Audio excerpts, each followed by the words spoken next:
भवरकुआ पर ढेरों कोचिंग्स हैं जो इस एग्ज़ाम की तैयारी करवा रहे हैं और हर दिन नए बैच लॉन्चेस हो रहे हैं। आजकल ट्रेंड चल गया है कि हमारा जो सिलेक्शन है जब हम कोचिंग ज्वाइन करेंगे तभी होगा। तो मेरा मानना ऐसा है कि ये इतना ज़रूरी तो नहीं है कि हम जब कोचिंग ही ज्वाइन करेंगे तभी हमारा सिलेक्शन होगा।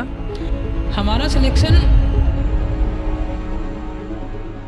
अभी जिन एस्पिरेंट्स का इंटरव्यू है उनके लिए आप क्या सजेस्ट करना चाहेंगे? उनके लिए मैं एक ही सजेशन दूंगा कि वो फुल कॉन्फिडेंस के साथ जाएं कि उन्होंने जो पढ़ा है उसी से ही क्वेश्चन पूछे जाएंगे।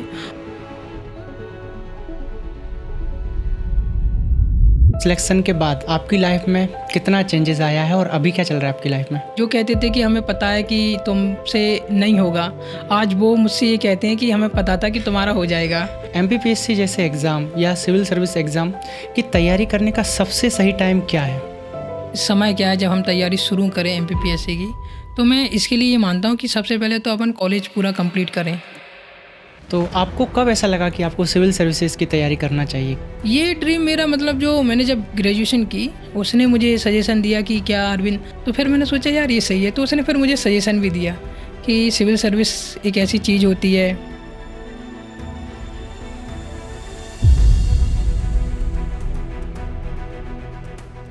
नमस्कार दोस्तों, आप देख रहे हैं सुमित इनसाइट्स। वो कहते हैं कि अंत भला तो सब भला। आप जिस मुकाम पर पहुंचने के लिए घर से निकले हैं, कई बार हो सकता है कि उसमें थोड़ा सा समय लग जाए, लेकिन आप यदि उस मुकाम पर पहुंच जाते हैं तो आपके द्वारा झेला गया सारा प्रेशर पुराना अच्छा लगने लगता है। MPPSC एस्पिरेंट्स में ज़्यादातर अभ्यर्थी ऐसे होते हैं कि वो कहीं ना कहीं किसी न किसी प्रेशर से गुजर रहे होते हैं। तो आज का एपिसोड बहुत ख़ास होने वाला है, क्योंकि आज हमारे साथ एक ऐसे शख्स जुड़े हैं जिन्होंने लगातार MPPSC एग्ज़ाम में असफलताओं को झेला है और अंततः MPPSC SFS 2023 में रैंक 1 के साथ इस परीक्षा को उत्तीर्ण किया है। तो ये समझने वाली बात है कि यदि अभ्यर्थी धैर्य और लगन के साथ इस एग्ज़ाम में लगे रहें तो सफलता निश्चित है। तो स्वागत करते हैं हम हमारे आज के मेहमान अरविंद अहरवार जी का और समझते हैं उनकी इंटरेस्टिंग जर्नी के बारे में और उनसे जानेंगे कि इस एग्ज़ाम को कैसे क्वालिफाई किया जा सकता है। चलिए शुरू करते हैं। MPPSC 2023 का जब रिज़ल्ट आया उस समय आप कितना कॉन्फिडेंट थे कि आपका सिलेक्शन हो ही जाएगा और आपके माइंड में उस समय क्या चल रहा था? देखिए ऐसा है कि सुमित, जब ये रिज़ल्ट आने वाला था फॉरेस्ट सर्विस का, तो जब मैंने मेंस दिया इसका, तो उसके जब आंसर किया ही फाइनल, तो मेरे जो नंबर थे वो लगभग 290 के प्लस थे। तो मुझे एक श्योरिटी थी कि मेरे मतलब मार्क्स अच्छे हैं मेंस में, तो मुझे ऐसा लग रहा था कि इंटरव्यू कॉल तो हो ही जाएगा। लेकिन वो एक कहीं ना कहीं जब हमारा लिस्ट में नाम नहीं आता है तब तक हमको एक डर लगा रहता है। तो वो डर मुझे भी लगा रहा कि देखते हैं क्या सिलेक्शन होता है कि नहीं होता है। नंबर अच्छे हैं वो मैटर नहीं करता, लेकिन जब फाइनल जो PDF आएगी उसमें नाम होता है कि नहीं होता है, क्योंकि अभी इंटरव्यू भी देना है, उसमें कैसे नंबर मिलते हैं वो भी मैटर करता है। तो मैं श्योर था, लेकिन मैं ये नहीं बोल सकता हूँ कि मैं 100% श्योर था, क्योंकि डर बरहमिश लगा रहता था कि इंटरव्यू कैसा जाएगा, इंटरव्यू में कैसे नंबर मिलेंगे, ये सारी चीज़ें। सिलेक्शन से पहले और सिलेक्शन के बाद आपकी लाइफ में कितना चेंजेस आया है और अभी क्या चल रहा है आपकी लाइफ में? सिलेक्शन से पहले जो मेरी लाइफ थी वो मैं ये मान सकता हूँ कि बहुत ही एक इनफॉर्मल थी। मतलब कोई इतना ज़्यादा लोगों से इंटरेक्शन नहीं था, परिवार वालों से ही ज़्यादा बातचीत होती थी।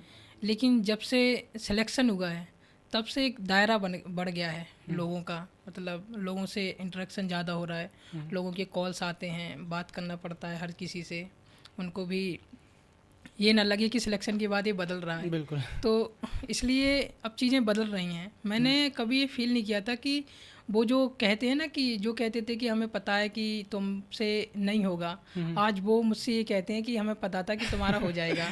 तो जब भी गांव जाता हूँ तो एक अलग ही अब एक फील होता है कि हाँ मैं कुछ बन गया हूँ। और सबसे बड़ी बात है कि इसके लिए मैं अपने जो माता पिता हैं उनका एक परिश्रम था। मतलब जब से मैंने ग्वालियर में गया, ग्रेजुएशन की, फिर उनका भी मतलब था कि ये कुछ बने, अधिकारी बने।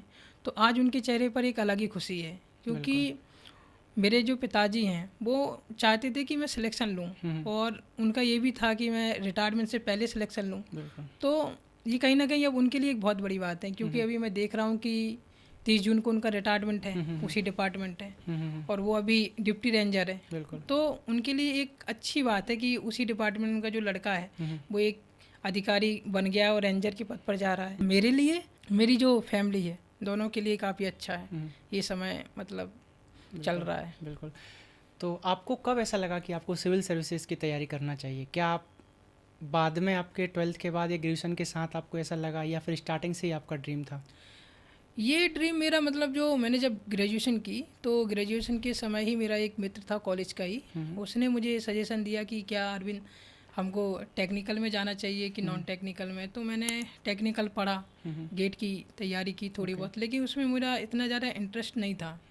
तो हम लोग एक दिन एक जर्नली ऐसी बात कर रहे थे, तो उसने मुझे लूसेंट दी, बोला ये लूसेंट पढ़ के देख कैसा लगता है। तो मैंने वो पढ़ी, तो वो मुझे अच्छी लगी। तो फिर मैंने सोचा यार ये सही है। तो उसने फिर मुझे सजेशन भी दिया कि सिविल सर्विस एक ऐसी चीज़ होती है कि उसमें डिप्टी कलेक्टर, डीएसपी, ये सारी चीज़ें बनती हैं, नायब तहसीलदार। मैंने कहा अच्छा, तो मैंने कहा तो ठीक है, तो मैं यही करता हूँ। तो मैं 2-3 दिन वो लूसेंट पढ़ी, अच्छे से याद की, तो मुझे अच्छा भी लगा। तो वो एक टर्निंग पॉइंट था मेरा सिविल सर्विस में जाने के लिए। और मैं ये मानता हूँ कि वो जो मेरा मित्र था, उसका नाम कार्तिक मुदगल है, वो भी अभी नायब तहसीलदार है, 2021 में सिलेक्टेड। तो उसका जो बात थी वो कहीं ना कहीं माइंड में फिर क्लिक कर गई। तो फिर मैंने सिविल सर्विस में ही पूरा ध्यान लगा दिया, टेक्निकल को छोड़ दिया। और ये मेरा फिर मैंने 18 में थोड़ा सही तरीके से तैयारी की, तो पहले ही प्रयास में प्रीलिम्स निकल गया। और ये भी मेरे लिए एक बहुत बड़ी बात थी कि पहले ही प्रयास में प्रीलिम्स क्वालिफाई हो गया। आपने अपनी तैयारी कहाँ से की थी? सेल्फ स्टडी से या फिर कोई कोचिंग का सहारा आपने लिया था? मेरी, मतलब पहले जब मैंने स्टार्टिंग की जो तैयारी की, तो वो मैंने कौटल एकेडमी से की थी। मतलब कुछ 1 साल तक समथिंग ग्वालियर में, जब मेरी ग्रेजुएशन हुई 2018 में, तो मैं कौटल एकेडमी मैंने ज्वाइन की। तो वहाँ जाके मैंने देखा कि कैसी चीज़ें पढ़ी जाती हैं, मेंस पढ़ा, प्रीलिम्स भी पढ़ा। तो मैंने वहाँ से तैयारी की। फिर इसके बाद जब मेरा प्रीलिम्स हो गया, तो फिर मैंने थोड़ा मेंस के लिए सेल्फ स्टडी की, क्योंकि मुझे लग रहा था कि कोचिंग इतना टाइम, मतलब वहाँ पर टाइम ज़्यादा लग रहा था, और मुझे पता था उसका सिलेबस बहुत बड़ा है। तो मैंने फिर सेल्फ स्टडी की, और फिर उसके बाद मैंने लगातार फिर मैंने सेल्फ स्टडी की, फिर मैंने कोई कोचिंग ज्वाइन नहीं की। हाँ, स्टार्टिंग में मैंने 6 से 7 महीने कौटल एकेडमी ग्वालियर की जो ब्रांच थी उसको मैंने ज्वाइन किया था। फिर भी मैं आपसे ये पूछना चाहूँगा कि भभरकुआ पर ढेरों कोचिंग्स हैं जो एग्ज़ाम की तैयारी करवा रहे हैं, और हर दिन नए बैच लॉन्चेस हो रहे हैं, अर्जुन बैच, ये बैच। आपको क्या लगता है कि कोचिंग संस्थानों का इस एग्ज़ाम में कहाँ तक रोल है? सुमित, आप सही बोल रहे हैं कि ये एक बहुत बड़ी बात है कि आजकल एक ट्रेंड चल गया है कि हमारा जो सिलेक्शन है, जब हम कोचिंग ज्वाइन करेंगे तभी होगा। तो मेरा मानना ऐसा है कि ये इतना ज़रूरी तो नहीं है कि हम जब कोचिंग ही ज्वाइन करेंगे तभी हमारा सिलेक्शन होगा। हमारा सिलेक्शन हमारी तैयारी पे डिपेंड करता है। हमारी तैयारी किस वे में हो रही है, हम कितना टाइम अपनी पढ़ाई को दे रहे हैं, और किस तरीके से हम पढ़ाई कर रहे हैं, जितना हम इनपुट दे रहे हैं, क्या हमें उतना आउटपुट मिल रहा है, ये मैटर करता है। हाँ, मैं मान सकता हूँ कि कोचिंग हमको थोड़ा बहुत गाइडेंस कर सकती है कि किस तरीके से पढ़ना है, लेकिन मैं ये अंततः यही मानूंगा कि जो बच्चे ने तैयारी खुद से की है वो सिलेक्शन ले सकता है। और इसमें मेरा एक जो बेसिक एक एग्जाम्पल है, वो मेरा फ्रेंड है, उसका वैसे अंकुश केम है, वो अभी नायब तहसीलदार है, और अक्षय चौधरी है, वो CTI है। इन दोनों ने कोई कोचिंग ज्वाइन नहीं की, और दोनों के दोनों सिलेक्टेड हैं 2019 में। तो मैं ये मानता हूँ कि इसका कोई ये सॉल्यूशन नहीं है कि आप अगर कोचिंग ज्वाइन कर लेंगे तो आपका सिलेक्शन हो ही जाएगा। सिलेक्शन आपकी तैयारी पर डिपेंड करेगा, ना कि कोचिंगों की कि आपने कोचिंग ज्वाइन कर ली तो सिलेक्शन हो जाएगा। क्योंकि कोचिंग आपको बता सकते हैं कि आपको ये पढ़ना है, लेकिन देन पढ़ना तो आपको ही पड़ेगा। तो मैं ही मानता हूँ कि तैयारी अगर आप अच्छे से कर रहे हो, आपका एक जो फ्रेंड सर्किल है वो अच्छा है, आप एक डेडिकेशन से पढ़ाई कर रहे हैं, तो आप निश्चित तौर पर आज नहीं तो कल सिलेक्शन ज़रूर ले लोगे। बिल्कुल। आपने अपनी तैयारी अपने होम ज़िले से की या उसके लिए आप इंदौर आए थे? मेरी जो तैयारी हुई जब मैंने ग्रेजुएशन की ग्वालियर से, तो ग्वालियर से ही मैंने पूरी तैयारी की। मैंने कभी, जो मेरा होम टाउन है छतरपुर, मैंने वहाँ से तैयारी नहीं की, क्योंकि वहाँ पर ये सारी चीज़ें इतनी आसानी से उपलब्ध नहीं थी, कोचिंग भी नहीं थी वहाँ पर। तो मेरी ग्रेजुएशन हुई, फिर ग्रेजुएशन के बाद वो शहर भी मेरे लिए एक अनजान नहीं था, क्योंकि वहाँ पूरी ग्रेजुएशन की वहाँ रहा तो सही था, और चीज़ें वहाँ पर उपलब्ध भी थी तब जब 2018 में तैयारी की। तो मैंने देखा कि ग्वालियर सही है, तो मैंने पूरी अपनी तैयारी ग्वालियर से ही की है। और जब फॉरेस्ट सर्विस का इंटरव्यू होना था मेरा, मेंस हो चुका था, मेंस मैंने ग्वालियर से ही दिया था फॉरेस्ट सर्विस का, उसके बाद मैं यहाँ आया इंदौर। तो मैंने इंदौर में सिर्फ इंटरव्यू के बेसिस के लिए ही आया था मतलब। तो मतलब आप अपने मेंस क्वालिफाई होने तक ऑलमोस्ट ग्वालियर में ही थे। ये मैं इस बात पे आपकी पूरी तरीके से सहमत हूँ कि ये एक भ्रम की स्थिति है कि उन्होंने ये माइंडसेट बना दिया कि कोचिंग ही आपका सिलेक्शन दिलाएंगी। ऐसा नहीं है, ऐसे ढेरों सारे उदाहरण हैं। हम देखते हैं कि जो अपनी खुद की तैयारी की मतलब सेल्फ स्टडी की है, घर में रहे हैं, यूट्यूब का सहारा लेके तैयारी की है और सिलेक्शन लिया है। तो मैं ये मानता हूँ कि तैयारी जब तक हम खुद नहीं करेंगे, सही तरीके से तैयारी नहीं करेंगे, हम सिलेक्शन नहीं ले सकते। कोचिंग में जब हम जाएंगे तो वो हमसे फीस लेंगे, लेकिन वो ये तो नहीं कहेंगे कि हम 100% आपका सिलेक्शन ही दे देंगे, ये दिला देंगे आपको। तो ये सारी चीज़ें हैं कि कोचिंग जाना आपके लिए कुछ फ़ायदा हो सकता है। 100% में आपको 50% या 30% उसका फ़ायदा मिल सकता है कि आपको एक अच्छा फ्रेंड सर्कल मिल जाएगा, बच्चे मिल जाएंगे वहाँ पर पढ़ने वाले कि कैसे बच्चे हैं। बाकी सारी चीज़ें करनी आपको ही पड़ेंगी। बिल्कुल। भंवरकुआं पे हम देखते हैं कि बच्चों की इतनी भीड़ है कि वहाँ चलने को जगह नहीं है। तो आपको क्या लगता है कि वाकई जितना भीड़ दिख रही है उतना कंपटीशन है या फिर कुछ और बात है? हाँ, ये मैंने देखा है, मैं भी यहाँ रहा हूँ काफ़ी 3-4 महीने से देख रहा हूँ कि भीड़ यहाँ पर बहुत ज़्यादा दिखाई देती है। और जब संडे होता तो उस दिन तो ऐसा लगता है कि जगह ही नहीं है। बिल्कुल भंवरकुआं पे, भोलाराम पे इतनी भीड़ हो जाती है। तो मैं ये मानता हूँ कि यदि आप देखेंगे कि कंपटीशन अगर देखा जाएगा तो जो फॉर्म भरते हैं, हमने देखा कि MPPSC के लगभग 3.5 लाख या 2 लाख, अब तो बहुत ही कम हो गए, 1 लाख या 2 लाख के समथिंग आ गए हैं। कंपटीशन हम देखेंगे तो ज़्यादा से ज़्यादा 20 से 30 हज़ार बच्चों के बीच ही रहता है। बिल्कुल। जो एक बिल्कुल सीरियसनेस के साथ तैयारी कर रहे हैं और उन्हें पता है कि मुझको सिलेक्शन लेना है। तो ये भीड़ से हम कभी ना डरें कि इतने सारे फॉर्म भर चुके हैं, क्या हम इसमें सिलेक्शन ले पाएंगे, पोस्टें 100 आ रही हैं या 200 आ रही हैं, हमको उस पर कोई मैटर नहीं करना चाहिए। मैटर इस बात पे करता है कि हम किस तरीके से पढ़ाई कर रहे हैं, क्योंकि हमको सिलेक्शन किस सीट पे लेना, एक ही सीट तो चाहिए हमको। तो हम ये मान सकते हैं कि कंपटीशन 20 से 30 हज़ार के बच्चों के बीच में है, और जो जब इंटरव्यू होगा तो वो घट के 600-700 के बीच में आ जाता है। बिल्कुल। तो यही है कि जो बच्चा सही तरीके से पढ़ता है वो कभी ये नहीं देखता है कि कितने बच्चों ने फॉर्म फिल किया है और कितनों ने नहीं किया है। वो अपने पे फोकस करता है कि मैं कहाँ हूँ। आपको क्या लगता है कि MPPSC जैसे एग्ज़ाम या सिविल सर्विस एग्ज़ाम की तैयारी करने का सबसे सही टाइम क्या है? अगर देखा जाए कि सही समय क्या है जब हम तैयारी शुरू करें MPPSC की, तो मैं इसके लिए ये मानता हूँ कि सबसे पहले तो अपन कॉलेज पूरा कंप्लीट करें। क्योंकि जो सारी चीज़ें हम कॉलेज में सीखेंगे वो कहीं नहीं सीखेंगे। तो मैं ये मानता हूँ कि कॉलेज अच्छे से पढ़ाई करें उसमें। जैसे ही हम ये डिसाइड कर लें कि अब हम फाइनल ईयर आ रहे हैं, मतलब अब फाइनल ईयर आ रहा है, तभी हम ये डिसाइड कर लें कि अब हमको क्या करना है। यदि बच्चा ही चाह रहा है कि हमको सिविल सर्विस करना है तो वो फिर वहाँ से स्टार्ट कर सकता है। ये आजकल चल गया कि अंडर ग्रेजुएशन ही हम चालू कर दें तैयारी। तो मैं ये मानता हूँ कि फिर इसमें कहीं ना कहीं हम कॉलेज की जो लाइफ होती है वो सही तरीके से एंजॉय नहीं कर पाते।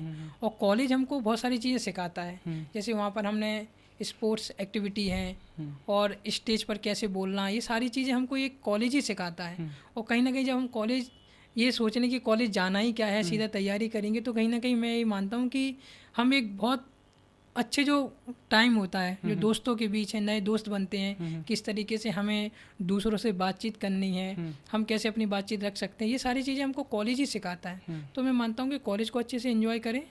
देन हम फाइनल ईयर के बाद ये सोचें कि हमें अब तैयारी करनी है। तो उसके बाद हम 1 या 2 साल बाद हम अच्छे से उसमें डेडिकेट हो जाएं कि हमारा फाइनल ईयर आने वाला है, अब हम सही तरीके से ये चीज़ें करेंगे। तो इसके बाद मैं मानता हूँ कि फाइनल ईयर के बाद हम तैयारी शुरू कर सकते हैं। लेकिन मैं ये मानता हूँ कि कॉलेज अच्छे से पढ़ें, कॉलेज के बाद ही तैयारी करें। ठीक है। फिर भी जो एस्पिरेंट्स आफ्टर 12th ही इंदौर आ गए हैं और वो चाह रहे हैं कि हम कॉलेज के साथ ही अपना फर्स्ट ईयर से या सेकेंड ईयर से इस एग्ज़ाम में थोड़ा सा आगे बढ़ने की कोशिश करें, तो उनके लिए आप क्या सजेस्ट करना चाहेंगे? अगर जो बच्चे 12th के बाद ही इंदौर आ चुके हैं और उनका मानना है कि मुझे MPPSC करनी है, तो मैं ये मानता हूँ कि कॉलेज वो प्रॉपर जाएं। कॉलेज का जो टाइम है उसको पूरी तरीके से एंजॉय करें, और जो कॉलेज का वर्क मिल रहा है वो भी अपन प्रॉपर करें।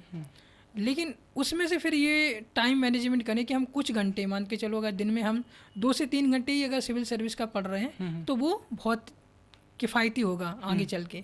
तो सफिशेंट है कि हम 2 से 3 घंटे अगर सिविल सर्विस पढ़ पा रहे हैं तो पढ़ें, और उसमें ज़्यादा तनाव लेने की ज़रूरत नहीं है, क्योंकि हम पहले कॉलेज अगर अच्छे से करेंगे ना तो हम बहुत सारी चीज़ें सिविल सर्विस की ऑटोमेटिक सीख जाएंगे। क्योंकि जो चीज़ें हम ग्रेजुएशन में पढ़ेंगे वो कहीं ना कहीं हम इनडायरेक्टली बाद में पीएचडी में भी पढ़ते हैं, क्योंकि बहुत सारा उसका सिलेबस है।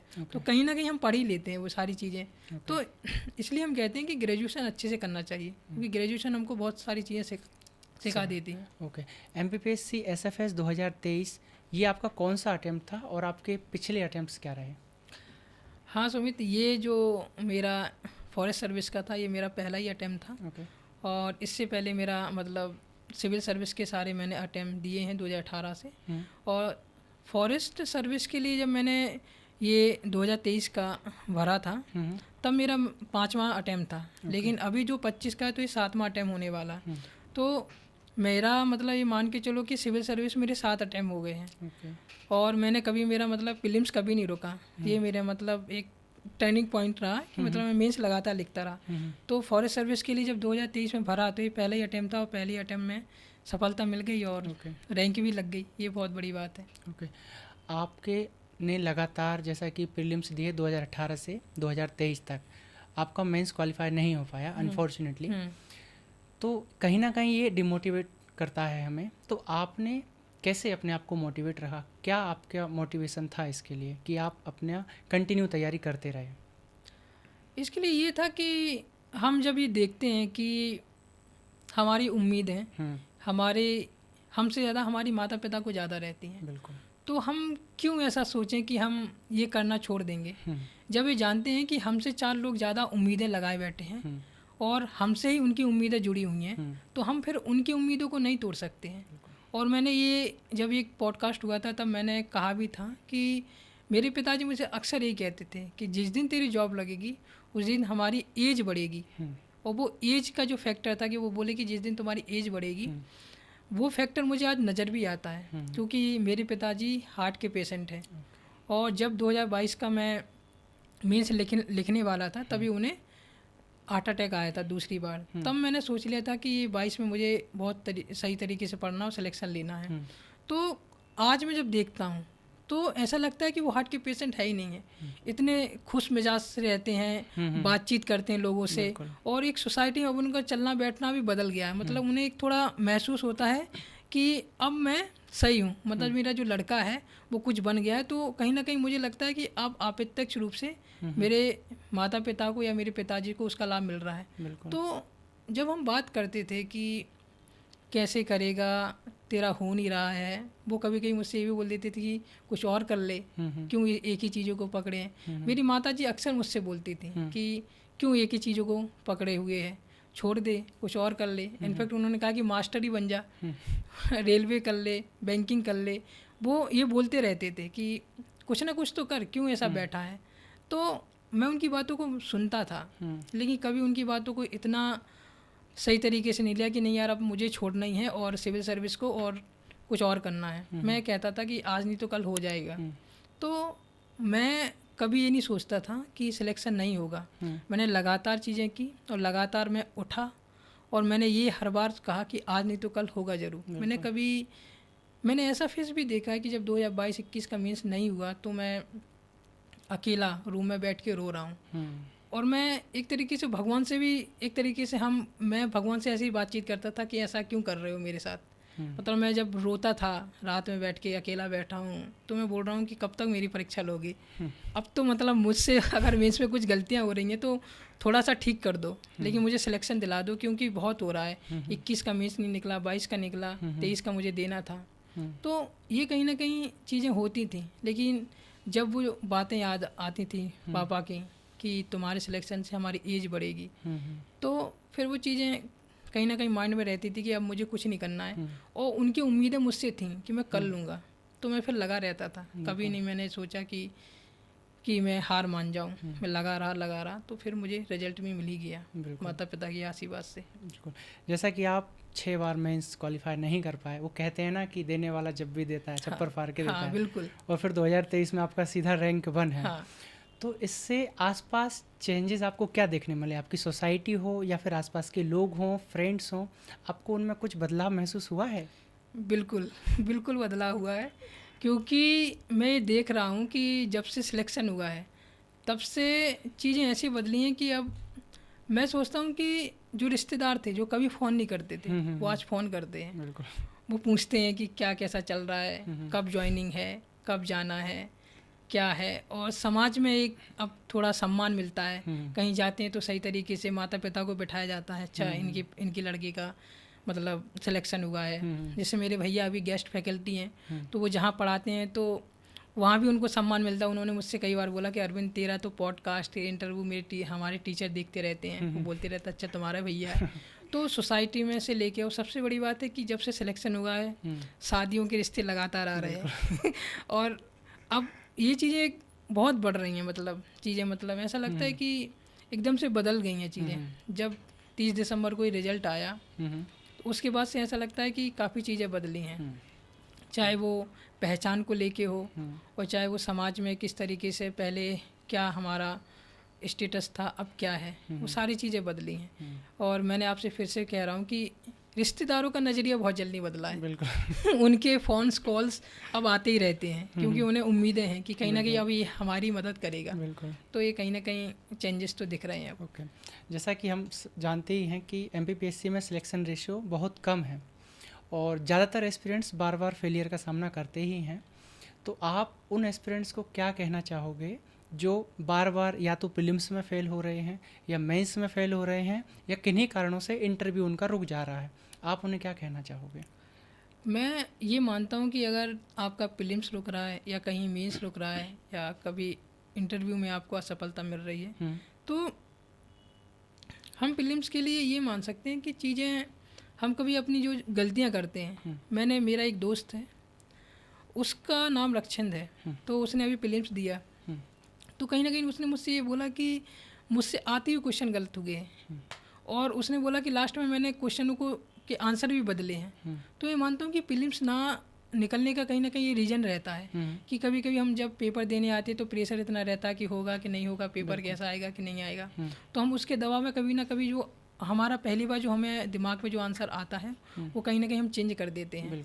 तो वो कहीं ना कहीं हमें ऐसा लगता है कि प्रीलिम्स कहीं ना कहीं तो बाहर करने वाला एक कारण बन जाता है। तो मैं मानता हूँ कि प्रीलिम्स अगर नहीं निकलता है तो हमें चीज़ें जैसे MCQ हैं वो लगाएं कि MCQ हमको बार बार लगाना है। और दूसरी चीज़ है कि हम मध्य प्रदेश पे ज़्यादा वर्क करें, क्योंकि मध्य प्रदेश के जो क्वेश्चन होते हैं वो 30 से 40 क्वेश्चन आते हैं। यदि हम उस पर अच्छे से काम करेंगे ना तो प्रीलिम्स कभी नहीं रुकेगा। और दूसरी चीज़ बात मैं मानता हूँ कि जो मेरा रामबाण है जिसमें मुझे कभी प्रीलिम्स ना रुकने की एक शक्ति दी है वो है लूसेंट। जिस बच्चे का प्रीलिम्स रुक रहा है ना उससे अगर ये पूछा जाएगा कि आपने लूसेंट पढ़ी है, वो यही कहेगा नहीं पढ़ी। तो मैं मानता हूँ कि जिसका भी प्रीलिम्स रुके वो लूसेंट को ज़रूर पढ़े। और मेंस के लिए तो सीधी सी चीज़ें हैं कि आप पेपर पूरा अटैम्प्ट करें, आपका जो सिलेबस है सबसे पहले वो आपको याद होना चाहिए और सबसे बड़ी बात है आपके पास शॉर्ट नोट्स उपलब्ध होने चाहिए। क्योंकि जब मेंस होगा हमको 6 दिन लगातार मेंस लिखने हैं। हाँ, हमारे पास इतना टाइम नहीं है कि हम मोटी मोटी बुक्स का रिवीजन लेंगे, क्योंकि 6 घंटे हमको आना है, नींद भी पूरी करनी है, उसमें खाना भी खाना है। तो शॉर्ट नोट्स कहीं ना कहीं हमारे लिए फिर वो एक फ़ायदा करते हैं लास्ट में। तो शॉर्ट नोट्स बनाएं और स्पीड मेंटेन करें, आंसर राइटिंग करें। और दूसरी चीज़ है कि एग्ज़ाम हॉल में हम प्रेजेंटेशन करें कॉपियों में।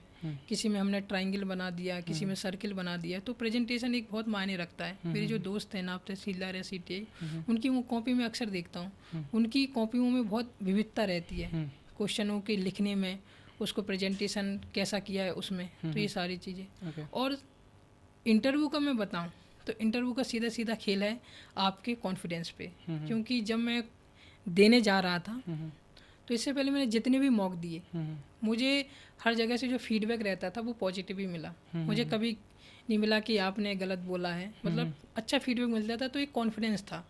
तो अगर आप कॉन्फिडेंस के साथ जाओगे इंटरव्यू देने और जो चीज़ आपको बोर्ड के सामने नहीं बन रही हैं आप उसको एक्सेप्ट करके एक पोलाइट तरीके से सॉरी बोलेंगे कि सर मुझे माफ़ी चाहता हूँ सर, मुझे ये पता नहीं है, तो इस चीज़ का भी इतना इफेक्ट नहीं पड़ता है। बच्चे बोलते हैं कि हमने 10 सॉरी बोले हैं तो इसका इफेक्ट पड़ेगा हमारे इंटरव्यू, अब नंबर कमाएंगे। मैं मानता हूँ इस चीज़ का कोई इफेक्ट नहीं पड़ता। आपको इंटरव्यू पूरी कॉन्फिडेंस के साथ देना है। यदि कॉन्फिडेंस आपका अच्छा है, आपने 10 क्वेश्चन हुए 5 के आंसर दिए और 5 में सॉरी बोला, कोई मैटर नहीं करता है, आपका कॉन्फिडेंस चेक किया जाता है। तो इसलिए मैं मानता हूँ कि जब भी आप कोई भी मंथ के जो एस्पिरेंट इंटरव्यू देने जाना वो फुल कॉन्फिडेंस के साथ जाए। कंटिन्यूटी का इस एग्ज़ाम में कितना महत्व है? होता क्या है कि एस्पिरेंट्स 4 दिन बड़े जोश में 10-10 घंटे 12-12 घंटे पढ़ लेंगे, हाँ, उसके बाद फिर 4-5 दिन के लिए शांत हो जाएंगे। क्या आपके साथ ऐसा हुआ है और ये होना क्या नॉर्मल है? ये बिल्कुल होता है। जो इससे पहले सोचते नहीं है कि इसका सिलेबस क्या है और इसमें कितना टाइम लग सकता है, वो बच्चे अक्सर ऐसा करते हैं कि 5 दिन तक वो ऐसे करते हैं 10-10 12-12 घंटे पढ़ते हैं।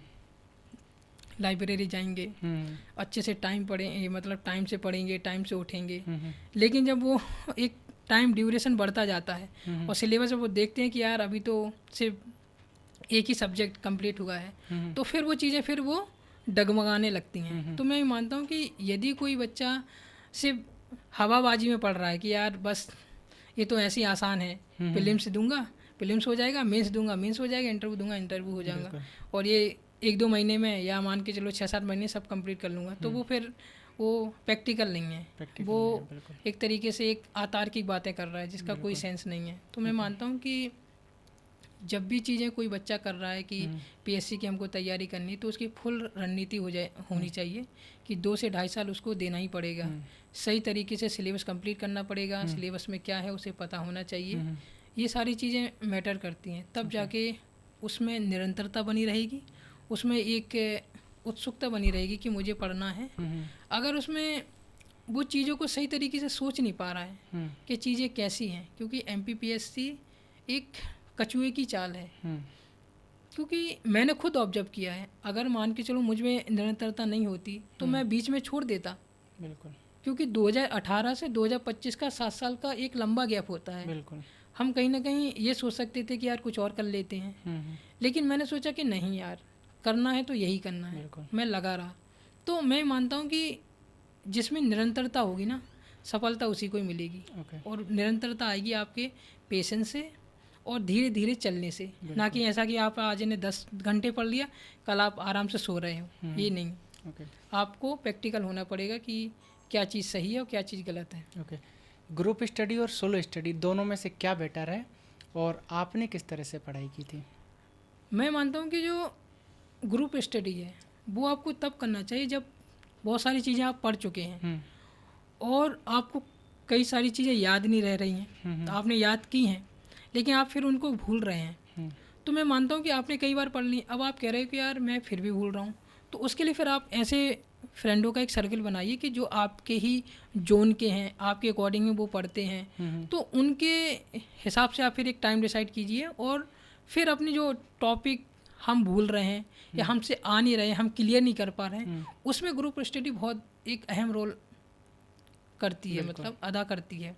और यदि सोलो स्टडी की बात करें तो मैंने प्रॉपर वही की है, मैंने कभी ये नहीं कहा कि ग्रुप स्टडी कर रहा हूँ फिर वहाँ पर जा रहा हूँ, बैठे हैं बातें कर रहे हैं कि इस टॉपिक पे कि भैया प्रधानमंत्री के क्या कार्य होते हैं, वर्ल्ड बैंक IMF क्या है, मैंने कभी नहीं की। मैं खुद ही अपने रूम में अकेला रहता था और अकेले ही पढ़ाई की। तो मैं ये मानता हूँ कि यदि जितना आप अकेले रह के सही तरीके से पढ़ पाओगे उतना तो ग्रुप स्टडी में नहीं हो पाता है, क्योंकि वहाँ पर एक टॉपिक 1-1 घंटे में निपट पाता है, क्योंकि हर किसी के थॉट सुनने पड़ते हैं। हम ऐसे नहीं कि कोई एक इंसान के ही सुनेंगे, 4 हैं तो चारों के सुनने पड़ते। तो उसमें मैंने बताया है कि जब आपको चीज़ें नहीं क्लियर होंगी उसके लिए ग्रुप स्टडी अच्छा है, लेकिन आपको अगर सही तरीके से सिलेबस कंप्लीट करना है उसके लिए आपको खुद ही तैयारी करनी पड़ेगी और खुद ही अकेले रह के पढ़ना पड़ेगा। ठीक है। MPPSC में सिलेक्शन हम ये मानते हैं कि इंदौर से अच्छी खासी संख्या में हो रहे हैं, इंदौर में पढ़ाई का क्रेज़ है, इसमें डाउट नहीं है, लेकिन इसके साथ ही हम देख रहे हैं कि फ्रेंडशिप, रिलेशनशिप, ये सारी चीज़ें भी इंदौर में चल रही हैं। जैसे अब जैसे कहा कि ग्रुप है, तो हम यदि हमारे फ्रेंड सर्कल में हैं तो सबका केक भी कटवाना है, बर्थडे मनाने हैं, घूमने भी जाना है, ट्रिप भी करना है। तो फ्रेंडशिप और रिलेशनशिप इन दोनों को आप किस तरह से देखते हैं? मैं इन चीज़ों को इस तरीके से देखता हूँ कि यदि आप टाइम मैनेजमेंट कर रहे हो, मतलब आपको पता है कि हमारा जो फ्रेंड सर्किल है या हमने किसी से दोस्ती की है, तो मैं मानता हूँ कि वो फ्रेंड कैसा है, वो हमारे लिए सही है कि नहीं है, सबसे पहले हमको ये जानना चाहिए। यदि वो हमारे लिए सही है कि यदि हमारा जब टफ टाइम आएगा तो हमारे साथ है, तो हमको उसके साथ भी रहना चाहिए। और मैं ये मानता हूँ कि रिलेशनशिप हो या मान के चलो फ्रेंडशिप हो, इसमें सबसे पहले अपने करियर को रखना चाहिए। बिल्कुल।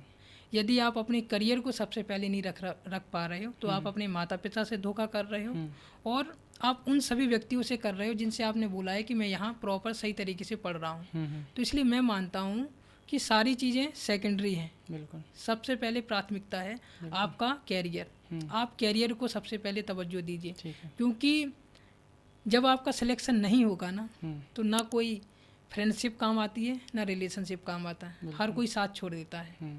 तो मैं ये मानता हूँ कि हम अगर कैरियर को सबसे पहले रखेंगे ना, तो फ्रेंड सर्किल भी बना रहेगा और रिलेशनशिप भी बना रहेगा, कोई नहीं टूटेगा। तो इसलिए मैं मानता हूँ कि सबसे पहले कैरियर को ही हम दें, और कैरियर से क्योंकि हमारे माता पिता जुड़े हैं, और जब हम माता पिता को सबसे ऊपर रखेंगे ना, तो हमारी सारी चीज़ें अच्छी होंगी। इसलिए मैं मानता हूँ कि कैरियर सबसे ज़्यादा है। क्योंकि होता क्या है कि हमारा कोई कितना भी खास हो, यदि वो सेम फील्ड में हम कॉम्पिटिटिव एग्ज़ाम की तैयारी कर रहे हैं, तो वो ये बिल्कुल नहीं चाहेगा कि उसका सिलेक्शन ना हो और उसके दोस्त का हो जाए। वो दिखाएगा नहीं, पर ये चीज़ है वाकई। नहीं, ये होता है, बिल्कुल होता है कि कभी कभी जैसे मेरे फ्रेंड का ही मान के चलो, जो अंकुश केम है, जब उसका नाम तहसीलदार में हुआ और मेरा उसी में नहीं हुआ, तो एक दुख तो होता है कि साथ वाले का सिलेक्शन हो रहा है, मेरा क्यों नहीं हो रहा है। तो दुख तो होता है, लेकिन उस दुख को हमको इस वे में लेना है कि हमने गलतियाँ की हैं, इसलिए हमारा सिलेक्शन नहीं हुआ, ना कि हमें ये चीज़ें लेनी है दिमाग में कि इसका क्यों हो गया। जलन वाली भावना, हाँ, जलन वाली भावना तो बिल्कुल भी नहीं लानी है, क्योंकि हम कहीं ना कहीं कुछ ना कुछ गलतियां करके आए हैं, तभी हमारा सिलेक्शन नहीं हुआ, ना कि जिसका सिलेक्शन हुआ उसका कोई दोष है। और जब हम अगर जलन लाएंगे अपने मन में, तो वो कहीं ना कहीं प्रॉब्लम हमको ही क्रिएट करेगी। इसलिए हमको जलन से दूर ही रहना चाहिए और हमें अपनी गलतियों पे फोकस करना चाहिए कि हमने गलतियाँ क्या की हैं। हम उस पर अगर काम करेंगे ना, तो फिर हमको भी एक दिन सफलता मिलेगी। अभी हम MPPSC एग्ज़ाम में भी कई सारी अनियमितताएं दिख रहे हैं, रिजल्ट्स टाइम पे नहीं आते, एग्ज़ाम डिले हो जाते हैं, तो ये कहीं ना कहीं स्टूडेंट्स पर प्रेशर क्रिएट कर रहा है। तो आप क्या स्टूडेंट्स को इस विषय में सुझाव देना चाहेंगे कि वो कैसे अपनी ऊर्जा को सकारात्मक दिशा में आगे बढ़ाएं? हाँ, ये चीज़ें तो हैं, एक इशू है ये कि टाइम पे रिजल्ट नहीं आ पा रहे हैं, लेकिन कहीं ना कहीं फिर हम ये देखें कि हमारे पास ऑप्शन क्या है। यदि हमारा टारगेट ही MPPSC है, तो हमको फिर एक वहाँ पर पेशेंस दिखाना पड़ेगा, क्योंकि चीज़ें ऐसा नहीं है, चीज़ें अब काफ़ी सुधार हो रहा है PSC में, क्योंकि लगातार इंटरव्यू हो रहे हैं और मेंस भी सही तरीके से कराए जा रहे हैं। तो मैं ये मानता हूँ कि हमको उस चीज़ों में अपने आप को एक सही तरीके से लेना है कि हमको छोड़ना नहीं है। हम उस चीज़ को ये लें कि हाँ ठीक है कि अभी हमारे रिजल्ट टाइम पे नहीं आ रहे हैं या वैकेंसी कुछ कम आ रही हैं, लेकिन यदि हमारा लक्ष्य ये है कि हमको PSC ही करना है, तो फिर हमको उसमें टिके रहना है। क्योंकि चीज़ें ऐसा तो नहीं है कि PSC में अगर अभी अनियमितताएँ आ रही हैं तो वो ठीक नहीं होगी। मैंने देखा है कि अभी 1-1.5 साल से काफ़ी जो अनियमितताएँ थी वो सुधार हो रहा है लगातार। तो मैं मानता हूँ कि PSC में चीज़ें बदलेंगी और हमको सही तरीके से अपनी चीज़ों पर काम करना चाहिए और उसी पे ही लगा रहना चाहिए। आप लगातार एग्ज़ाम में कहीं ना कहीं रुक रहे थे मेंस में, तो उस दौरान क्या आपके मन में ऐसे नहीं आया कि शायद ये चीज़ मेरे लिए नहीं बनी है या मैं इस चीज़ को छोड़ के कुछ और ट्राई करूं? डेफिनेटली ये चीज़ें होती हैं जब हमें असफलता मिलती हैं कि हम चीज़ें कुछ और करें, चेंजेस लाएं जो हम चीज़ें कर रहे हैं। तो और इसमें मेरे माता पिता भी बोलते थे कि कुछ और कर ले, लेकिन मैं एक चीज़ में इस चीज़ पे मतलब बता सकता हूँ कि मुझे कहीं ना कहीं एक विश्वास था कि आज ना कल तो सिलेक्शन होगा। और मैं ये मानता था कि मैं सिविल सर्विस के लिए बना था, मतलब मैं खुद ही मानता था। मुझे किसी की बात से कोई फ़र्क नहीं पड़ता था कि वो क्या बोल रहा है कि तुम्हारा होगा नहीं होगा, मुझे कोई उससे फ़र्क नहीं पड़ता था। फ़र्क मुझे पड़ता था कि मुझ में कॉन्फिडेंस है कि आज नहीं तो कल होगा ज़रूर, और मुझे अपनी तैयारी पर पूरा भरोसा था। तो क्या आपको कभी ऐसा हुआ है कि आप जैसे फेल हो रहे थे तो किसी ने आपको ताने मारे हों, फ्रेंड सर्कल में या कहीं पे कुछ? बहुत सारे, जब भी मतलब गांव जाता था तो गांव में बहुत सारे ताऊ बाबा रहते हैं, चाचा लोग, वही पूछते थे कि अरविंद कितने साल से रह रहे हो, कब होगा सिलेक्शन, क्या पढ़ रहे हो, किसकी तैयारी कर रहे हो। तो वो ये बोलते थे, कई बार मतलब पापा जाते थे कई फंक्शन में तो उनसे ही पूछ लेते थे कि तुम्हारा लड़का बाहर है, कब तक उसका सिलेक्शन होगा। वो कभी कभी जो फ्रेंड आपका हित नहीं सोचते हैं वो कभी ना कहीं इनडायरेक्ट आपसे ताने मारते हैं आपको कि या तेरा फिर वो सिलेक्शन, फ्रेंड जो हाँ हमसे कहीं ना कहीं आगे हैं। हाँ, कि तेरा कब तक होगा, क्यों गलती करता रहता है। तो ऐसा नहीं, ताने हर जगह से मिलते हैं, लेकिन उन तानों को इग्नोर करना है और आगे बढ़ना है, क्योंकि चीज़ें बदलेंगी ज़रूर। क्योंकि गीता का भी नियम है, संसार में हर चीज़ एक जैसी नहीं रहती है, परिवर्तन संसार का नियम है। तो वही है, मैं सोचता कि आज नहीं तो कल बदलेंगी जरूर चीज़ें। बिल्कुल। 2018 से 23 तक आपने कंटिन्यूसली प्रीलिम्स को क्वालिफाई किया है। आपकी प्रीलिम्स की स्ट्रेटजी क्या होती थी? हाँ, प्रीलिम्स की मेरी जो रणनीति थी, मैंने 2018 में जब पहली बार प्रीलिम्स निकाला तो उसमें मैं मानता हूँ कि प्रीलिम्स निकलने का जो सबसे बड़ा उसमें जो रोल था वो लूसेंट का था। क्योंकि मैंने 2018 में कोई ना मुझे पता था कि कोई स्पेशल इन सब्जेक्टों की बुक्स आती हैं, हिस्ट्री की, ज्योग्राफी की, पॉलिटी की, मैंने कुछ नहीं पढ़ा। लेकिन मुझे पता था कि लूसेंट पे ये सारे सब्जेक्ट कवर कर देगा। तो वो एक ऐसी बुक्स की सारे सब्जेक्ट उसमें कंप्लीट हो जाते थे। तो मैंने 18 में उसी को अच्छे से पढ़ा और उसको एक तरीके से बिल्कुल रट लिया कि उसके पेज पे क्या कहाँ लिखा है, मुझे सारी चीज़ें याद हो गई। तो वो आज भी मेरा 25 का जब प्रीलिम्स लिखा तो बहुत सारी चीज़ें मुझे लूसेंट से ही बनी हैं। तो मैं ये मानता हूँ कि यदि प्रीलिम्स क्वालिफाई करना है तो लूसेंट पढ़ लें, और दूसरी चीज़ आप एमपी पे अच्छा काम करें। और एमपी के लिए कोई सी बुक है, मान के परीक्षा धाम है, तो वो अच्छी बुक है। और हिंदी ग्रंथ एकेडमी की भी एक बुक आती है, वो भी हम पढ़ सकते हैं। तो ये एक दो बुक हैं जो एमपी की, बाकी करंट अफेयर भी अच्छा करें स्पीडी वगैरह पढ़ के, तो फिर मैं मानता हूँ कि ये प्रीलिम्स कभी नहीं रुकेगा। और हम एमसीक्यू भी लगा सकते हैं डेली, जो मतलब एमसीक्यू बुक्स आते हैं या पुराने जो ओल्ड क्वेश्चन पेपर हैं, तो वो भी हमें कहीं ना कहीं हेल्प करेंगे प्रीलिम्स क्वालिफाई करने में। तो फॉरेस्ट का जो एग्ज़ाम होता है प्रीलिम्स, तो पेपर 1 और पेपर 2 दोनों का मिला करके होता है। हाँ, तो पेपर 2 के लिए आपने क्या किया था? मैंने पेपर 2 के लिए कुछ इतना खास नहीं किया, क्योंकि पेपर 2 में अपन देखते हैं कि सेट जो होता है एमपीपीएससी का, सी सेट, वो इतना ज़्यादा टफ नहीं रहता है, बहुत सिंपल सा रहता है। तो उसको इतना ज़्यादा मतलब टाइम देने की ज़रूरत नहीं है। आप अगर नॉर्मल पढ़ के भी जा रहे हो, आपका मैथ या रीजनिंग अच्छा है तो आप स्कोर कर लोगे। मैंने उसमें कोई एक अच्छा टाइम नहीं दिया, मतलब कि उसको एक प्रॉपर उसको टाइम दे रहा हूँ, नहीं। मैंने पहले पेपर को ही टाइम दिया, जो पहला पेपर था जीएस का, उसी को ही सही तरीके से पढ़ा, और बाकी सी सेट को एक एवरेज पेपर की तरह सॉल्व करके आ गया था। प्रीलिम्स में मॉक टेस्ट का कितना महत्व है, और एस्पिरेंट्स को प्रीलिम्स एग्ज़ाम से पहले कम से कम कितने मॉक टेस्ट लगा लेना चाहिए कि वो उस स्थिति में हो कि नहीं अब वो गोला गलत नहीं भरेगा, या दूसरी वो उससे जो सिली मिस्टेक्स हो रही हैं वो नहीं करेगा? ये चीज़ें अगर मान के मॉक टेस्ट हम दे रहे हैं प्रीलिम्स से पहले, ये कहीं ना कहीं एक अच्छा रोल अदा करते हैं हमारे प्रीलिम्स क्वालिफाई करने में।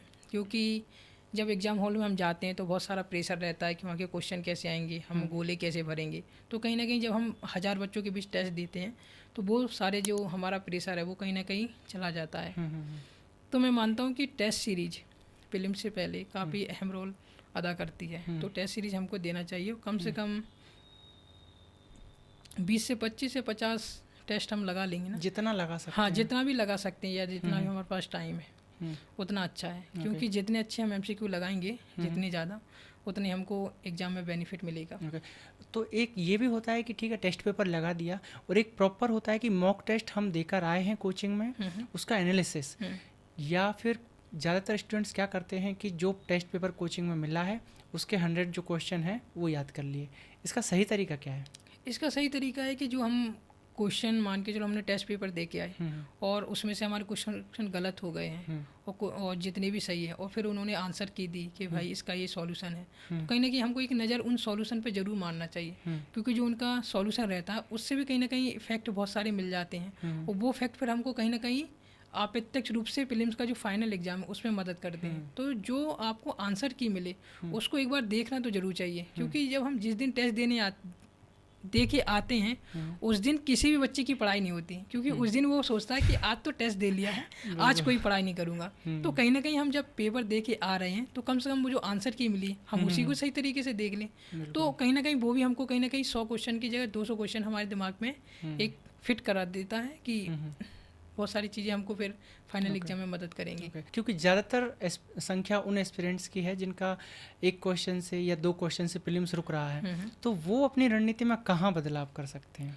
हाँ, ये बहुत अच्छा क्वेश्चन है कि बहुत सारे बच्चों का 1 या 2 क्वेश्चनों से प्रीलिम्स रुकता है। इसके लिए मैं ये मानता हूँ कि जब भी वो एग्ज़ाम हॉल में जाएं तो उसके लिए उनको जो एक बार माइंड में आंसर आ जाए, फर्स्ट इंट्यूशन, बिल्कुल फर्स्ट बार क्लिक किया कि इसका आंसर ये है, उसको वो बिल्कुल चेंज ना करें।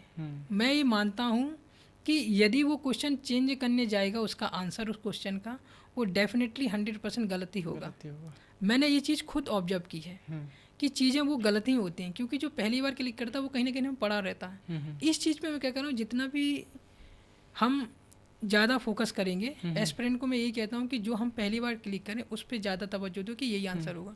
और दूसरी चीज़ है, जो 1-2 क्वेश्चन से हम कहीं ना कहीं रुकते हैं, हमको MPPSC में MP पे बहुत अच्छा फोकस करके जाना चाहिए, क्योंकि अक्सर कभी जनजाति से क्वेश्चन गलत होते हैं, कभी नदियों से, कहीं खनिजों से, तो कहीं ना कहीं हम MPPSC में MP के जो GK को कहीं ना कहीं हल्के में लेके जाते हैं। तो मैं मानता हूँ कि MPPSC में MP को अच्छे से कर लें और जो भी हमारी गोले भरने की गलतियाँ होती हैं उनको ठीक करें, और जो पहली बार क्लिक करे उसको 100% उसको ही आंसर माने। बिल्कुल, मैं ये मान सकता हूँ कि उसको जो 1-2 क्वेश्चन में वो रुकने की जो उसकी चीज़ें हो रही हैं कि 1-2 नंबर से वो रुक जाता है, वो कभी नहीं रुकेगा। और लूसेंट को वो अच्छे से पढ़े, लास्ट में रिवीजन भी लूसेंट से लेके जाए, तो बहुत सारी चीज़ें फैक्ट अच्छे से बनेंगे, वो कभी नहीं फिर 1-2 नंबर से जो रुकता है प्रीलिम्स वो नहीं रुकेगा। प्रीवियस ईयर क्वेश्चन पेपर का इस एग्ज़ाम में कितना महत्व है? और कहते हैं कि प्रीवियस ईयर क्वेश्चन पेपर का एनालिसिस बहुत ज़रूरी है, तो वो एनालिसिस क्या होता है? क्या प्रीवियस ईयर क्वेश्चन सारे याद कर लो वो एनालिसिस है, या फिर जिस टॉपिक से क्वेश्चन आ रहे हैं उन टॉपिक को अच्छे से कवर किया जाए? हाँ, जैसे प्रीवियस ईयर क्वेश्चन पेपर हैं तो उनको जब हम देखें तो हम ये देखें कि परियोजना अगर से कोई क्वेश्चन आ रहा है तो हम फिर परियोजना को अच्छे से करें। हम उसको ये देखें कि नदियों से क्वेश्चन आए तो फिर हम नदियों को इस तरीके से हमको पढ़ना है। ऐसा नहीं कि जो वो 100 क्वेश्चन आ रहे हैं हम उनके आंसर रट लिए तो इनमें से 1-2 क्वेश्चन फंस जाएंगे, ऐसा नहीं होता है। कभी कभार 1-2 क्वेश्चन रिपीट हो जाते हैं, लेकिन 100% ऐसा नहीं है कि आपको वही क्वेश्चन मिलेंगे। हमको उससे ये देखना है कि नदियों से क्वेश्चन आ रहे हैं तो हमको नदियों अच्छे से पढ़नी है। हमको अगर जनजातियों से अगर मान के उनके नृत्य या उनके गाने या उनकी चित्रकला से क्वेश्चन आए तो फिर हमको उन टॉपिकों पे अच्छी तवज्जो देनी है। तो पेपर को इस तरीके से फिर हमको एनालिसिस करना है कि किस टॉपिक से कैसे क्वेश्चन आ रहा है, फिर उन टॉपिकों को हमसे अच्छे से करना है, ना कि वो 100 क्वेश्चनों को अच्छे से तैयार करना है। प्रीलिम्स के लिए 10 की 10 यूनिट के नोट्स बनाना जरूरी है, या फिर आपने बनाए थे क्या? नहीं, मैंने बिल्कुल भी नहीं 10 के 10 यूनिट के लिए नोट्स बनाए हैं। प्रीलिम्स के लिए तो मैंने कभी नोट्स नहीं बनाए हैं, मैंने बुक से ही पढ़ी हैं। और इसके लिए जितनी भी परीक्षा धाम की जो बुक आती हैं वो पढ़ ली 9 यूनिट के लिए, या जनजातियों के लिए जो 10वीं यूनिट जुड़ी हैं, तो मैंने इनके लिए कोई नोट्स नहीं बनाए। मतलब खुद ही जो जितने भी जो बुक्स हैं मार्केट में रहती हैं उन्हीं से पढ़ा है। तो प्रीलिम्स में जैसे 10 यूनिट है, हाँ, तो 10 की 10 यूनिट पर हमें अच्छी कमांड करना है, या फिर कुछ पर हम कम कर सकते हैं, कुछ पर ज़्यादा कर सकते हैं, क्या तरीका है? हाँ, हमको सबसे ज़्यादा हमको कमांड करनी है जनजाति वाली यूनिट पे, ठीक है। फिर इसके बाद जो साइंस एंड टेक की रहती है उस पर भी हम अच्छे से कमांड कर सकते हैं। बाकी हम इकोनॉमी को थोड़ा कर सकते हैं, क्योंकि वो इकोनॉमी बहुत टफ सब्जेक्ट माना जाता है, समझ में नहीं आता, तो उसको थोड़ा बहुत कर सकते हैं। लेकिन मैं मानता हूँ कि 10 की 10 यूनिट ही अहम रोल अदा करती हैं, क्योंकि हर से क्वेश्चन आने लगे हैं। तो इसलिए मैं मानता हूँ कि आपको हर पे बराबर टाइम देना पड़ेगा और सही तरीके से हर टॉपिक पढ़ के जाना पड़ेगा, क्योंकि हम कोई अनुमान नहीं लगा सकते कि किस टॉपिक से कहाँ से क्वेश्चन इस बार आ जाएंगे, कितने ज़्यादा आ जाएंगे। कभी कभी हम देखते हैं कि जनजातियों से अच्छे खासे क्वेश्चन आ जाएंगे, और कभी कभी हम मान के चलो कि क्योंकि इकोनॉमी एक ही यूनिट में उसी में सम्मिलित है, तो कभी कभी क्या पता इकोनॉमी से 6-7 क्वेश्चन आ जाएं और अदर टॉपिक उससे ना आए। तो इसलिए हमको हर चीज़ सही तरीके से पढ़ के जानी चाहिए। प्रीलिम्स के लिए करंट अफेयर के लिए क्या रोज़ हमें न्यूज़पेपर पढ़ना चाहिए, डेली नोट्स बनाना चाहिए, या फिर ऐसा कर सकते हैं कि हम लास्ट टाइम में कुछ मैगजीन्स वगैरह यूज़ कर लें? आपके अनुसार क्या सही है? मैं ये मानता हूँ कि अगर आपको करंट अफेयर तैयार करना है सही तरीके से, तो जब भी जैसे आप एग्ज़ाम आने वाला है कि नवंबर दिसंबर में नोटिफिकेशन आ गया और जनवरी फरवरी में आपका एग्ज़ाम है, तो लास्ट के 6 से 7 महीने की आप कोई भी एक बुकलेट खरीद लीजिए मार्केट से, बस उसको रट्टा मार लीजिए। कोई ऐसा ज़रूरी नहीं है कि आप डेली न्यूज़पेपर पढ़ें। अगर आपका एक हॉबी है कि हमको न्यूज़पेपर पढ़ना है तो आप पढ़िए, लेकिन करंट अफेयर के लिए अगर लास्ट के कुछ मंथ के आप मैगजीन खरीद के पढ़ लेते हैं सफिशिएंट है, आपसे करंट अफेयर के क्वेश्चन फिर गलत नहीं होंगे। ओके। अब जो एस्पिरेंट MPPSC 2026 को टारगेट कर रहा है, उनके लिए अभी से क्या स्ट्रेटजी होना चाहिए? अभी उन्हें किन चीज़ों को पहले कंप्लीट करना चाहिए और किन चीज़ों को बाद के लिए छोड़ देना चाहिए? अभी 2026 के अगर मान के चलो जो भी मतलब तैयारी शुरू करें या करना चाह रहे हैं, सबसे पहले तो नया सिलेबस है MPPSC में, फिर मेंस उसे अभी पढ़ना चाहिए, मेंस के अपने नोट्स बनाने चाहिए, मेंस कंप्लीट करना चाहिए। इसके बाद फिर उसे अगर उसके मेंस अच्छे से तैयार हो जाता है, फिर वो जब भी प्रीलिम्स नज़दीक आ जाए कि अब 5-6 महीने बचे हैं, तो फिर वो प्रीलिम्स में लग जाए। पहले वो मेंस अच्छा करे, सबसे पहले उसका टारगेट होना चाहिए कि मेंस के जितने भी 6 पेपर हैं सभी पेपरों का सिलेबस चेंज हो गया है, कुछ टॉपिक नए हैं, तो मुझे लगता है कि सिलेबस अच्छे से पढ़े, उसके नोट्स बनाए और मेंस अच्छे से तैयार कर ले, आंसर राइटिंग करे, तो ये सफिशिएंट है। MPPSC SFS 2023 में आप रैंक 1 आए हो, जो आपकी बहुत अच्छी स्ट्रेटजी को दिखाता है, और वो भी आप फर्स्ट अटेम्प्ट में आए हो। तो मेंस, फॉरेस्ट, प्रीलिम्स और मेंस, स्पेशली प्रीलिम्स की तो हमने बात कर ली है, मेंस के लिए आपकी क्या स्ट्रेटजी रही और आपने किन सोर्सेस का यूज़ किया? हाँ, MPPSC फॉरेस्ट सर्विस का जो मेंस होता है वो सिविल सर्विस से थोड़ा अलग है, डिफरेंट तरीके का है। उसमें क्या होता है कि 15 यूनिट्स आती हैं, और हम अगर देखें कि जो MPPSC फॉरेस्ट सर्विस का मेंस है वो कहीं ना कहीं प्रीलिम्स से बहुत एक सिमिलर है, क्योंकि जो उसकी 10 यूनिट है उसकी 5 से 6 यूनिटें सीधे सीधे मेंस में हैं। तो हमको एक तरीके से हम जो प्रीलिम्स पढ़ चुके हैं कहीं ना कहीं सिविल सर्विस का, वो ये मान के चलो कि हम फॉरेस्ट सर्विस का आधा मेंस पढ़ चुके हैं। तो मैं ये मानता हूँ कि आपने अगर प्रीलिम्स अच्छे से पढ़ा तो 6 से 7 यूनिट आपकी वहाँ से कंप्लीट हो जाएंगी। फिर रही बात आपको फॉरेस्ट सर्विस की जो यूनिट होती हैं 5 यूनिटें, उसके लिए मैंने एक कोचिंग है हॉर्नबिल्स, उसके नोट्स पढ़े हैं, और वो कोचिंग जो है वो काफ़ी अच्छी है। तो मैंने उस कोचिंग के जो नोट्स थे, उसके जो वीडियोस थे, वो कई बार देखे, तो उससे मुझे फ़ायदा हुआ, वो सीधे सीधे वहाँ से क्वेश्चन फंसे एग्ज़ाम में। और मैंने काफ़ी चीज़ें जैसे एनवायरनमेंट के लिए दृष्टि की बुक पढ़ी थी, करंट अफेयर के लिए फिर स्पीडी पढ़ी, ये सारी चीज़ें पढ़ी। और मैं मानता हूँ कि यदि आपने फॉरेस्ट सर्विस में फॉरेस्ट की जो यूनिटें हैं वो अच्छे से कर ली, तो आपका ऑटोमेटिक फिर मेंस कभी नहीं रुकेगा। साइंस के लिए कुछ बुक्स होती थी, जैसे मैंने NCERT पढ़ ली, एक परीक्षा वाणी बुक आती थी, तो उससे फिजिक्स, केमिस्ट्री और बायोलॉजी ये तैयार कर ली थी। और एनवायरमेंट्स के लिए मैंने दृष्टि की एक बुक पढ़ी थी, तो ये सारी चीज़ें वहाँ से कंप्लीट की थी। फॉरेस्ट के मेंस के लिए भी मॉक टेस्ट होते हैं क्या?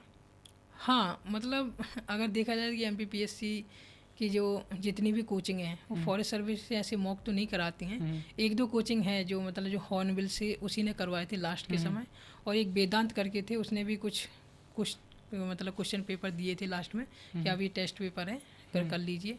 बाकी ऐसी कोई कोचिंग नहीं जो स्पेशलिस्ट के मतलब मॉक टेस्ट करवाती हो। ओके।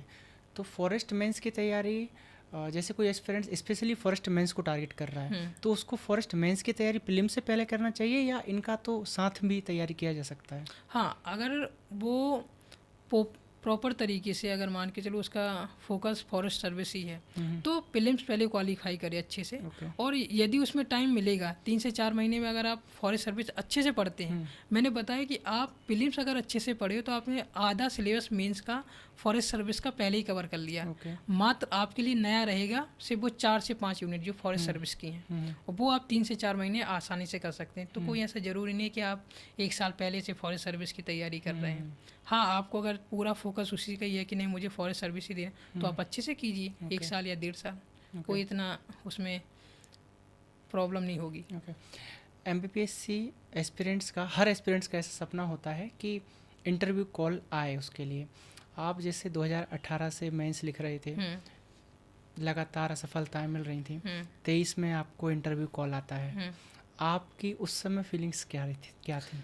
जब फॉरेस्ट सर्विस का मेंस का रिजल्ट आया और उसमें देखा कि नंबर तो पहले से ही अच्छे थे, दोस्तों ने बताया था कि इंटरव्यू कॉल तो तेरा हो ही रहा है और फाइनल सिलेक्शन भी हो जाएगा, लेकिन जब इंटरव्यू कॉल आया कि चलो मेंस क्वालिफाई होगा, तो सबसे पहले पापा को फ़ोन लगाया। तो मैंने बोला कि फॉरेस्ट सर्विस रेंजर के लिए इंटरव्यू कॉल हो गया मेरा। पापा घर में फ़ोन लगाया सभी को, तो काफ़ी खुश थे कि चलो पहली बार क्योंकि ये हर किसी एस्पिरेंट का सपना होता है कि आयोग के अंदर हम एक अपना जो कोट पैंट है वो सिलवा के जाएं और इंटरव्यू फेस करें कि क्या कैसा होता है। तो वो एक सपने जैसा लग रहा था जब वो रिजल्ट आया कि चलो यार फाइनली अब मुझे भी वो मौका मिल गया है कि जब मैं भी अपने खुद का कोट पैंट अच्छे से सिलवा के जाऊंगा बढ़िया। तो अच्छा था, वो फीलिंग बहुत अच्छी थी। और सबसे बड़ी बात थी कि माता पिता खुश थे कि चलो अब बच्चे को कुछ चीज़ें मिलने जा रही हैं। तो अब आपका इंटरव्यू कॉल आ गया था, तो इंटरव्यू की जब आप तैयारी कर रहे थे तो उस समय तनाव भी हो रहा था क्या आपको? हाँ, अगर देखा जाए क्योंकि इससे पहले मैं एक तरीके से इंट्रोवर्ट था, बहुत कम बोलता था। लेकिन तो मेरे जो दोस्त थे अक्षय चौधरी, जय, जेपी, ये लोग बोलते थे कि तू कैसे बोलेगा इंटरव्यू में। तो मैंने इस चीज़ को मैं फिर नर्वस भी हो जाता था कभी कभार कि यार मैं कैसे बोलूँगा वहाँ पर। लेकिन जब मैंने ट्राई किया, मैं देने गया मॉक, तो वहाँ पर जब चीज़ें मुझसे उन्होंने पूछा और मुझसे बनती गई तो फिर वो कॉन्फिडेंस मेरा बढ़ता गया। फिर मैंने बहुत सारे मॉक दिए। मैंने कोई ऐसा नहीं सोचा कि यार 2 से 3 मॉक दूंगा तो उससे ही काम हो जाएगा। मुझसे जहाँ बन पाया मैं वहाँ गया मॉक देने। और मैंने जितने भी हैं कम से कम मैंने 10 से 12 मॉक दिए। तो उससे मेरी जितनी भी वो नर्वस थी कि मैं कहीं घबरा ना जाऊँ बोलने में, वो सारी चीज़ें हट गई थी। और सबसे बड़ी बात है कि हर जगह मुझे पॉजिटिव ही फीडबैक मिला है कि आपका नॉलेज अच्छा है, आपको आराम से बोलना है। तो वो एक अच्छा काम किया बाद में। इंटरव्यू बोर्ड से निकलने के बाद आपको कैसा फील हो रहा था कि आपको इंटरव्यू कैसा गया, आपका क्या लग रहा था? हाँ सुमित, जब मैं इंटरव्यू देने जा रहा था तो सबसे पहले तो मुझे पता था कि कोष्टी सर का बोर्ड था। पता चल गया था कि कोष्टी सर है, तो एक थोड़ा अच्छा लग रहा था कि चलो ये अच्छे सर है, माने जाते हैं, नंबर दे देते। तो गया, तो जब उन्होंने पहले ही क्वेश्चन पूछा तो वो क्वेश्चन ही बिल्कुल पूरा फॉरेस्ट से हटके था। वो बोले कि IMF और विश्व बैंक के बारे में क्या जानते हो? तो मैंने कहा फॉरेस्ट सर्विस के मेंस में IMF और विश्व बैंक चल रहा है। तो थोड़ा नर्वस हो गया, लेकिन फिर मैंने सोचा तो फिर मैंने उसके बारे में आंसर दे दिया। और कुछ नोबेल प्राइज़ के बारे में आंसर पूछे। तो मतलब मेरा जो कोष्टी सर ने आंसर दिया पूरा इकोनॉमिक्स पे ले गए वो। तो थोड़ा लग रहा था कि सही गया नहीं गया। फिर एक सबसे बड़ी बात थी कि वहाँ पर एक बगल में मैम बैठी थी, उनको मैं कुछ भी आंसर बोल रहा हूँ तो वो सिर हिला रही, नहीं तुम सही नहीं बता रहे। तो एक अलग से फिर घबराहट हो रही थी कि यार इनके तो कोई भी आंसर नहीं दे पा रहा हूँ मैं, तो कैसा मेरा इंटरव्यू जा रहा है। तो मन में थोड़ा सा डर था कि मैम तो मेरे कोई भी आंसर से सहमत नहीं है कि मैं अच्छे से दे रहा हूँ। उन्होंने मतलब इस तरीके से मतलब हाव दे रही थी कि घबरा रहा था। लेकिन फिर लास्ट में जो एक मतलब सर बैठे थे उनके सारे आंसर मैंने अच्छे से दिए कि डिप्टी रेंजर क्या होता है, क्या कार होते हैं, वर्दी पर कितने स्टार होते हैं। तो फिर एक कॉन्फिडेंस आया कि चलो अंत भला तो सब भला। तो ये अच्छी फीलिंग थी कि लास्ट में अच्छे क्वेश्चन के किए गए, उसके आंसर भी मैंने अच्छे दिए थे। अभी इंटरव्यू का दौर चल रहा है, तो अभी जो जिन एस्पिरेंट्स का इंटरव्यू है उनके लिए आप क्या सजेस्ट करना चाहेंगे? हाँ, अभी जितने भी असिस्टेंट प्रोफेसर के जो इंटरव्यू चल रहे हैं उनके लिए मैं सिर्फ एक ही सजेशन देना चाहता हूँ। आप अपने ऊपर पूरा विश्वास रखिए। आपने जो पढ़ा है उससे क्वेश्चन पूछेंगे तो आप अच्छे से आंसर दीजिए।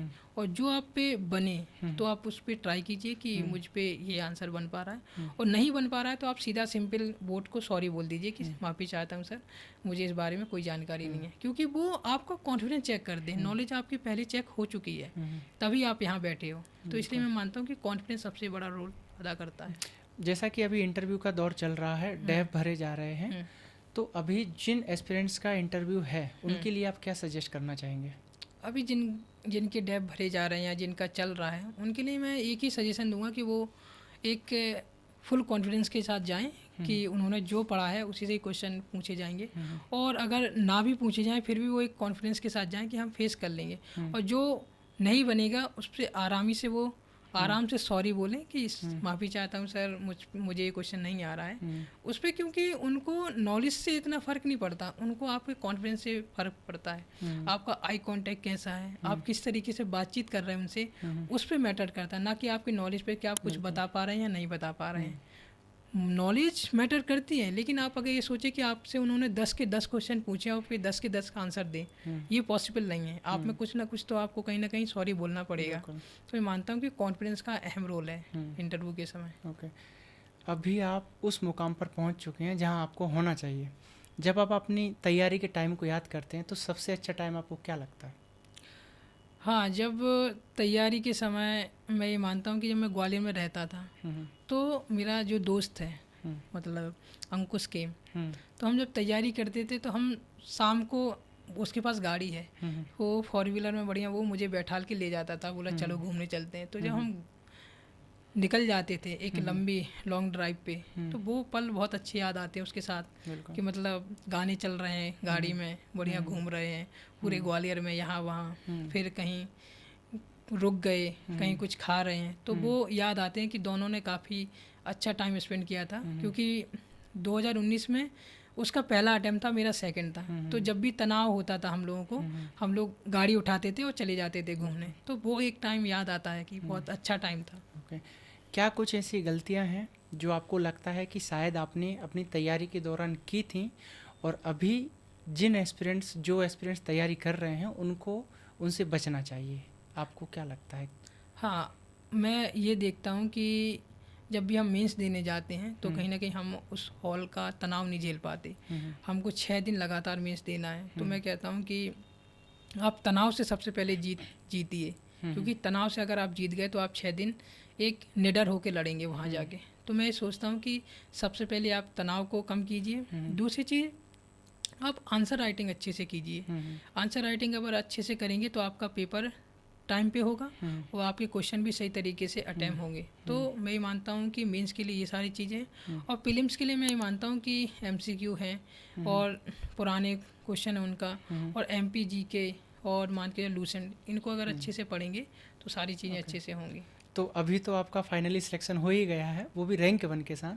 फिर भी मैं आपसे पूछना चाहूँगा कि आपकी फैमिली में, स्पेशली आपके पिताजी, क्या फील करते हैं? अगर पिताजी का एक नज़रिया देखा जाए, आप मतलब सिलेक्शन के बाद काफ़ी बदल गया है, खुश रहते हैं। दूसरी चीज़, उनके बात करने का लहजा भी बदल चुका है। और दूसरी चीज़ बात यह है कि 30 जून को उनका सुमित रिटायरमेंट भी है। तो उनके रिटायरमेंट से पहले मैं 7 तारीख को ट्रेनिंग पे ही चला जाऊंगा, और उनको ट्रेनिंग पर लेके जा रहा हूँ चंद्रपुर, महाराष्ट्र। 30 जून तो के बाद? हाँ, 30 जून के बाद। तो एक घर में एक अच्छा माहौल है कि चलो पिताजी का रिटायरमेंट हो रहा है, लेकिन चलो लड़का उसी डिपार्टमेंट में ज्वाइन कर रहा है, वो भी मतलब वो डिप्टी रेंजर से रिटायर्ड हो रहे हैं, लड़का रेंजर पे जा रहा है। तो ये उनके लिए भी एक बहुत बड़ी बात है, क्योंकि वो बोलते हैं कि जिस अधिकारी के बीच में मैंने पूरी अपनी जॉब निकाली है रेंजर के अंतर्गत, आज मेरा लड़का वहाँ बैठेगा। तो एक बहुत बड़ी बात है, मेरे लिए भी है, और सबसे बड़ी बात है कि मेरी फैमिली के लिए भी है, कि चलो एक जॉब जा रही है तो दूसरी जॉब आ रही है। 30 जून को एक जॉब जाएगी, 7 जुलाई को एक दूसरी जॉब आ जाएगी उसी डिपार्टमेंट में। तो ये बहुत बड़ी बात है। ठीक है,